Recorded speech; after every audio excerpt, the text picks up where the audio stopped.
السلام عليكم ورحمة الله وبركاته. الحمد لله رب العالمين والصلاة والسلام على سيدنا محمد وآله وصحبه أجمعين. قال الله تعالى في القرآن العظيم: أعوذ بالله من الشيطان الرجيم. بسم الله الرحمن الرحيم. ولولا فلولا فضل الله عليكم ورحمته لكنتم من الخاسرين. சதகல்லாஹுல் அலியில் அதீம். சர்வ புகழும் புகழ்ச்சியும் நீ உலகை படைத்து பரிபாலித்து கொண்டிருக்கக்கூடிய இல்லாமல் அல்லாஹிற்கு இல்லாமல் அல்லாஹ் ரபுல் ஆலமீன் இந்த அடியார்களின் மீது அளப்பெரும் கருணைகளையும் அவனுடைய அருளையும் அல்லாஹு தாலா பொழிந்து கொண்டே இருக்கின்றான். அந்த கருணை மட்டும் ஒரு மனிதனுக்கு கிடைக்காவிட்டால் இல்லாவிட்டால் அந்த மனிதனுடைய நிலைப்பாடுகள் என்ன என்பது சார்ந்த ஒரு விஷயத்தை அல்லாஹு தாலா இவ்வாறு குறிப்பிட்டு காட்டுவான். ஃபலௌலா ஃபதுலுல்லாஹி அலைக்கும் வரஹ்மத்துஹு, உங்கள் மீது அல்லாஹ்வின் கருணையும் அவனுடைய அருளும் இல்லாவிட்டால் லகுந்தும் மினல் ஹாசிரீன், நீங்கள் முற்றிலும் நஷ்டவாளிகளாக ஆகியிருப்பீர்கள் என்பதாக அல்லாஹு தாலா குறிப்பிட்டு காட்டுகின்றான். அப்போ அல்லாஹ்வினுடைய அளப்பெரும் கிருபையின் காரணத்தினாலும் கருணையின் காரணத்தினால்தான் நாம் என்ன செய்கிறோம், இந்த உலகத்தினுடைய வாழ்க்கையில் எல்லாவற்றையும் அனுபவித்து இன்பகரமான வாழ்க்கை வாழ்ந்து கொண்டிருக்கின்றோம், நிம்மதியான வாழ்க்கை வாழ்ந்து கொண்டிருக்கின்றோம். அவனுடைய அருள் மட்டும் இல்லாவிட்டால் நாம் எல்லா விதத்திலும் நஷ்டவாளிகளாக ஆகிவிடுவோம்.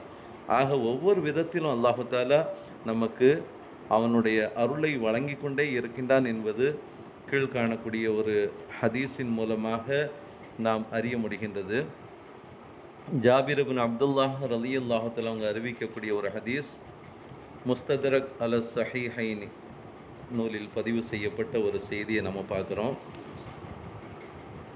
ஜாபிர் இப்னு அப்துல்லாஹ் ரலியல்லாஹு தஆலா அவங்க அறிவிக்கிறாங்க, ஒரு நாள் நாங்கள் ஒரு சபையில் குழுமி இருந்த பொழுது நபிகள் நாயகம் ஸல்லல்லாஹு அலைஹி வஸல்லம் அவங்க வந்து எங்களை நோக்கி சொன்னாங்க, தோழர்களே, கொஞ்ச நேரத்துக்கு முன்பாகத்தான் என்னுடைய நண்பராகிய வானவர் கோமான் ஜிப்ரீல் அலைஹிஸ்ஸலாம் அவங்க வந்து வருகை தந்து வியக்கத்தக்க ஒரு வரலாற்று செய்தி ஒன்றை என்ன செஞ்சாங்க, சொல்லிட்டு போனாங்க.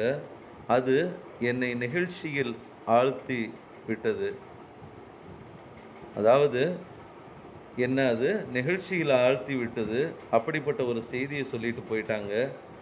அதாவது என்ன சொன்னாங்கன்னா, என்னிடம் வருகை தந்த வானவர் கோமான் ஜிப்ரீல் அலைஹிஸ்ஸலாம் அவர்கள், யா ரசூலல்லாஹ், சத்தியத்தை கொண்டு உங்களை நபியாக அனுப்பிய அல்லாஹ்வின் மீது ஆணையாக அல்லாஹ்வின் அடியார்களில் ஒரு நல்லடியார் இருந்தார். நாலாபுரமும் அவருக்கு கடல் உப்பு நீருக்கு மத்தியில் மதுரமான தண்ணீரையும் எந்த புற்பூண்டும் முளைக்காத அந்த மலையில் மாதுள மரத்தையும் அல்லாஹு தாலா அவர்களுக்கு வழங்கினான். அந்த மதுரமான தண்ணீரை கொண்டும் அந்த மாதுளை பழங்களை கொண்டும் உண்டு கொண்டு 500 வருட காலம் என்ன செஞ்சார், அவர் ஒரு வணக்கம் புரியக்கூடிய, அல்லாஹ்வை வணங்கக்கூடியவராக இருந்தார். ஒரு சிறந்த வணக்கசாலியாக இருந்தார். அவருடைய வணக்கம் எப்படின்னா, மாலையில் என்ன செய்வார், உச்சியில் சென்று வணக்கம் புரிவார். மலை உச்சியில் என்ன செய்வார், வணக்கம் புரிவார். மாலை நேரத்தில் கீழே இறங்கி வந்து மாதுளையையும் அந்த மதுரமான தண்ணீரையும் சாப்பிட்டு விட்டு திரும்பவும் வணக்கம் புரிவதற்காக வேண்டி அந்த மலை உச்சிக்கு போயிடுவார்.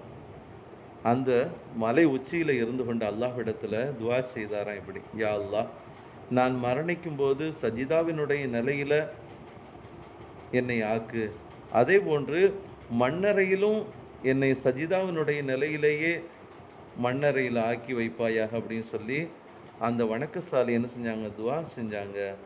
அல்லாஹு தாலா அவர்களின் துவாவை அங்கீகரித்து கொண்டு என்ன செஞ்சான், அது போன்றே மரணிக்கின்ற பொழுதும் சஜிதாவினுடைய நிலையில் அல்லாஹு தாலா ஆக்குனா, மண்ணறையிலும் சஜிதாவினுடைய நிலையிலேயே ஆக்குனா அப்படிங்கிறது வானவர் கோமான் ஜிப்ரீல் அலைஹிஸ்ஸலாம் அவங்க, நாங்கள் உலகத்திற்கு வரும் பொழுதெல்லாம் அவரை போய் பார்ப்போம். அவரை பார்த்தா அவர் சஜிதாவுடைய நிலையிலேயே இருந்தார். அல்லாஹு தாலா அப்படி ஆக்கி வச்சான். மறுமையில் அந்த மனிதர் என்ன செய்யப்பட்டார்? அந்த வணக்கசாலி எழுப்பப்பட்டு அவரை கொண்டு வரப்பட்டு அல்லாஹு தாலா சொன்னா, இவரை என்னுடைய அருளின் காரணத்தினால் சொர்க்கத்திற்கு அனுப்புங்க, சொர்க்கத்திற்கு கூட்டி செல்லுங்க என்பதாக சொன்ன பொழுது வானவர்களாகிய நாங்கள் என்ன செஞ்சோம்? அந்த அடியாரை கூட்டி செல்வதற்காக வேண்டி தயாரான பொழுது அந்த அடியார் சொன்னார், யா அல்லாஹ், நான் 500 வருட காலம் எந்த ஒரு எதிர்பார்ப்பும் இல்லாம வணக்கம் புரிஞ்சிருக்கிறேன். அதற்குரிய கூலியாக சொர்க்கத்தை எனக்கு கொடு அப்படிங்கிற மாதிரி அல்லாஹ்விடத்துல, நான் இவ்வளோ காலம் வணக்கம் புரிஞ்சிருக்கேன்ல, அதுக்கான கூலி எனக்கு தந்தா போதும். ஏன்னா அவ்வளோ காலம் நான் என்ன செஞ்சிருக்கிறேன்? வணக்கம் புரிஞ்சிருக்கிறேன். அதற்கான ஒரு பலனே மகத்தானதா இருக்கும் அப்படிங்கிற அடிப்படையில அந்த மனிதர் அல்லாஹ்விடத்துல சொன்ன பொழுது அல்லாஹு தாலா என்ன செஞ்சான்? மலக்குமார்களுக்கு உத்தரவிட்டான், இவரின் நன்மைகளை கணக்கிடுங்கள் என்பதாக சொன்னவுடன் நாங்கள்லாம் என்ன செஞ்சோம்? வானவர்களாகிய நாங்கள் அவருடைய நன்மைகளை கணக்கிட்டோம்.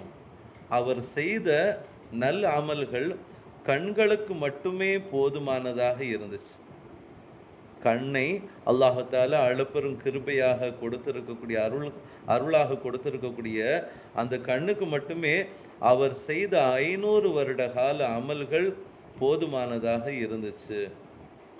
உடனே அல்லாஹு தாலா சொன்ன, அப்படியானா அவரை நரகத்திற்கு இழுத்து செல்லுங்கள் என்பதாக சொல்லப்பட்டு வெகு தூரம் இழுத்து சென்ற பொழுது அந்த அடியார் தனது தவறை உணர்ந்து அல்லாஹ்விடத்துல துவா செஞ்ச, யா அல்லாஹ், உன்னுடைய பேரருளால் சொர்க்கத்திற்குள் என்னை புகுத்துவாயாக அப்படின்னு சொல்லி அந்த மனிதர் துவா செய்தவுடன் அல்லாஹு தாலா சொர்க்கத்தில் புகுத்துவதற்கு தயாராக்கி ஒரு சில கேள்விகளை கேட்டுட்டு அல்லாஹு தாலா என்ன செஞ்சான்? அம்மனிதரை, அந்த வணக்கசாலியை சொர்க்கத்திற்கு அனுப்பி வைத்தான் அப்படிங்கிறத இந்த ஹதீஸினுடைய தொடர்ல நம்ம பார்க்குறோம்.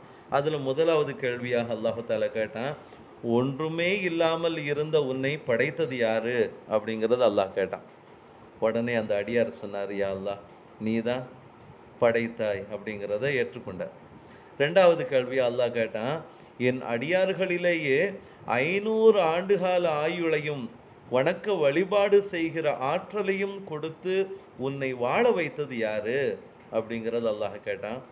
அப்பொழுதும் அந்த மனிதர், என்னை 500 வருட காலம் வாழ வைத்து வணக்க வழிபாடுகள் செய்வதற்கான ஆற்றலையும் எல்லா விதமான அந்த சக்தியையும் கொடுத்தவன் நீ ஒருதன் தான் யா அல்லாஹ் அப்படிங்கிறத ஏற்றுக்கொண்டார். மூணாவதாக அல்லாஹு தாலா கேட்டான், கடலும் உப்பு நீரும் சூழ்ந்த இடத்துல மதுரமான நீரூற்றையும் புற்பூண்டுகளே முளைத்திடாத பாறையில் மாதுளை மரத்தையும் உனக்கு கொடையாக கொடுத்தது யாரு அப்படிங்கிறது அல்லாஹ் கேட்டான். யா அல்லாஹ், அப்படிப்பட்ட ஒரு சூழ்நிலையில மதுரமான நீரையும் மாதுளம் கனிகளையும் கொடுத்தவன் நீதான் யா அல்லாஹ், எனக்கு ரிசுக்கை வழங்கியவன் நீதான் அப்படிங்கிறத ஏற்றுக்கொண்டார். நான்காவதாக அல்லாஹ் கேட்டான், உன் ரூஹ், உன்னுடைய உயிர் சஜிதா சிரம் பணிந்த நிலைமையில் பிரிய வேண்டும் என ஆசித்த பொழுது உன் விருப்பத்தை நிறைவேற்றி கொடுத்தவன் யார் என்பதாக கேட்ட பொழுது, யா அல்லாஹ், நீதான் கொடுத்தாய் அப்படிங்கிறத அந்த மனிதர் ஏற்றுக்கொண்டதற்கு பின்பு அந்த அனைத்தையும் அல்லாஹு தாலா அருளாக கொடுத்து உன்னை வாழ வச்சிருக்கிறான் அப்படிங்கிற அடிப்படையில் அந்த மனிதருக்கு அல்லாஹனுடைய உபதேசத்தை கொடுத்து அதற்கு பிறகு என்ன செய்தான்? அல்லாஹ் சொர்க்கத்தில் புகுத்தினான் அப்படிங்கிறத நம்ம இந்த வரலாற்று குறிப்பின் மூலமாக நம்ம பார்க்குறோம். இது போன்றுதான் அன்பானவர்களை நம்முடைய வாழ்க்கையிலும் எத்தனையோ விதமான அருள் வளங்களை நாம் பெற்றும் கூட அந்த அல்லாஹனுடைய விஷயத்தில் நன்றி மறந்தவர்களாக நம்ம ஆகிவிடக்கூடாது. அது நஷ்டத்தை ஏற்படுத்தக்கூடியதாக இருக்கும். எல்லா நிலையிலும் அல்லாஹனுடைய அருளையும் கருணையையும் உணர்ந்து வாழக்கூடிய ஒரு சிறந்த நல்லடியார்களாக அல்லாஹ் நம் அனைவரையும் ஆக்கி அருள்வானாக. ஆமீன். வாஹிர் தாவானா அனில் அல்ஹம்துலில்லாஹி ரப்பில் ஆலமீன். அஸ்ஸலாமு அலைக்கும் வரஹ்மத்துல்லாஹி வபரகாத்துஹு.